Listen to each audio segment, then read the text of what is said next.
प्राचीन काल में भारत के एक पवित्र वन में एक ऋषि रहते थे जिनका नाम दुर्वासा था। दुर्वासा अपनी कठोर तपस्या और तेजस्वी व्यक्तित्व के लिए जाने जाते थे। एक दिन उनके आश्रम में एक साधारण गृहिणी शांता आई। शांता बहुत धर्मपरायण और सत्यनिष्ठा से भरी हुई थी, लेकिन उसने कभी किसी ऋषि से मिलकर धर्म की गूढ़ बातें नहीं जानी थी।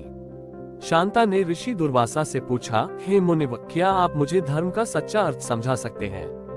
दुर्वासा ने मुस्कुराते हुए कहा, धर्म का अर्थ केवल ग्रंथों में नहीं बल्कि हमारे दैनिक जीवन में निहित है।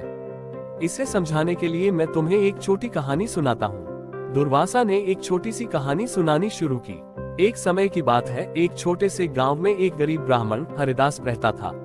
वह बहुत ही ईमानदार और धर्मपरायण व्यक्ति था। हरिदास के पास जीवन यापन के लिए बहुत कम साधन थे, लेकिन वह हमेशा संतुष्ट और प्रसन्न रहता था। एक दिन हरिदास के पास एक याचक आया जो भूखा और थका हुआ था।